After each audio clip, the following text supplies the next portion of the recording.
guys, so I've tried to video this like 3 times, and I think it's my hair. I think it's, you know, straight than what I normally have, real curly hair, and today I straightened it out. So maybe it's just pulling on the brain. See, I can't even talk. So anyway, we're gonna do some really fun patina work on some copper. This is copper tape, and I use this quite a bit in my artwork. And this one is crinkled up. Okay, and this is the tape that we are going to use in the project. And the liver sulphur, I explained it all in the video. So come on, join me, have some fun.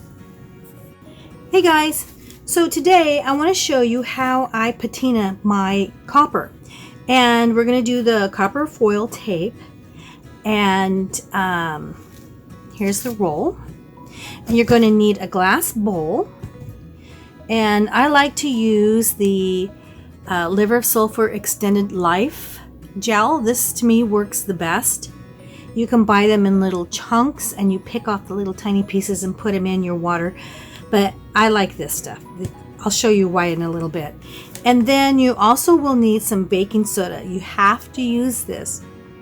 Do not rinse this stuff down your drain before you put some baking soda, because you want to neutralize it. This is acid, okay? This is an acid base gel, and it can damage your pipes.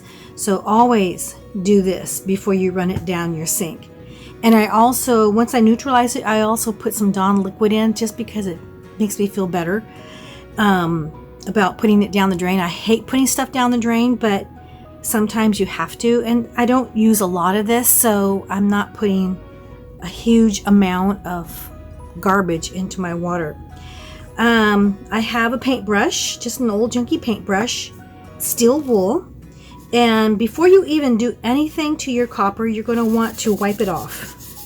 Okay, just scrub it down a little bit with the steel wool, and of course scissors. And I don't know if I mentioned the gloves, but you do need to wear gloves. Being that this is acid, you need to wear gloves. So I'm going to fill this up with some water, maybe to the line here. It doesn't have to be full. And then we're going to get to work. Okay, so I nuked this for 30 seconds. And some little fuzzies in here. Because it doesn't really matter too much. Anyways, you have to use extremely hot water for this to be really effective. And I want to show you the difference between putting this in the water and going direct. So watch this. I'm going to just dip inside, get my liver sulphur, and this stuff is really stinky, by the way. So you will need a well ventilated room. Now if I just put this on direct, it's going to still patina it. You can see it's getting darker. It gets dark pretty quick. Now if I put it in here, dip my paintbrush in, look at that. It makes it so much faster. It's just amazing at the difference. I can dip this through, or I can just keep going this route by doing little bits at a time, which I kind of like to do it better this way. If you dip it direct into water, which you can, like I said, but you're going to remove some of that backing, and you don't have to do that. But this works the best when you have boiling hot water.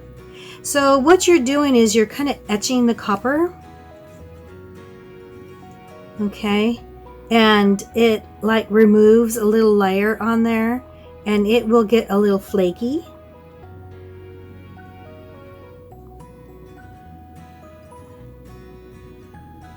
I don't know if you can see it, but there's like little bits already starting. I'm going to just dip this in here. Always put your lid on this, because if you have pets like I do, you never know where they're going to jump up on here and get injured. So be very careful with that. So I'm just going to dip this in the water.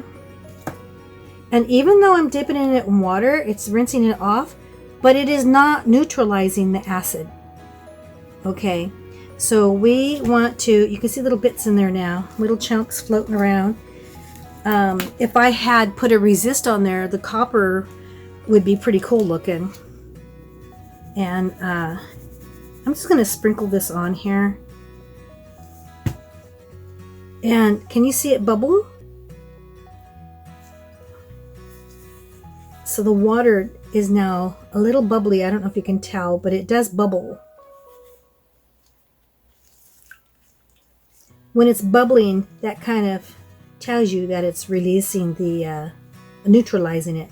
All the little black flakes in there, that's normal. So you can do two things.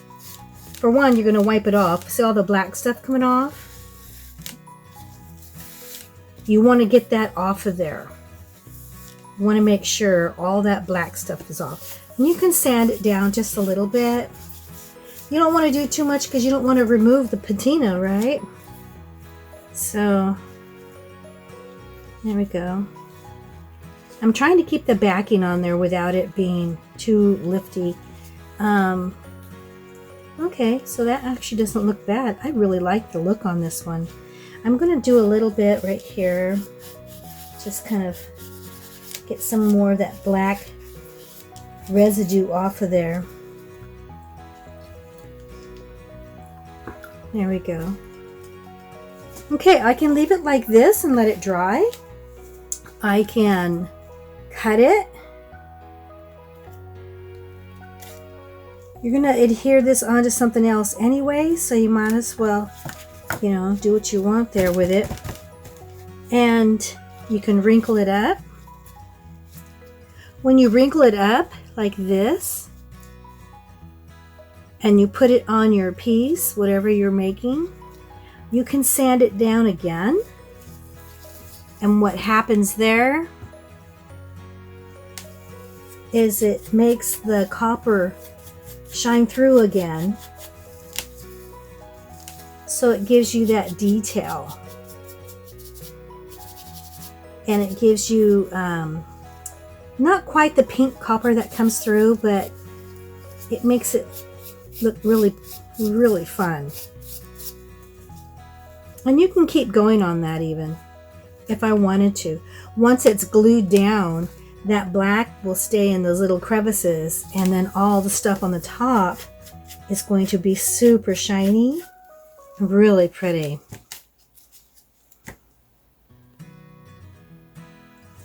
Okay, so that's kind of how you do it. Pretty simple. And then I would, of course, peel the backing off. You don't want to keep that backing on. You don't want that to cause a problem. So before you even wrinkle it, I would take all that off. Okay. All right, so there you go. Always neutralize. I'm going to put some more in here just because. And it actually looks pretty, well, I can still see bubbles in there. I don't know if you can see it, but it's reacting. And you want that to stop reacting.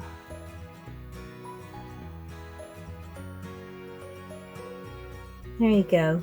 Now there's no more bubbles coming out.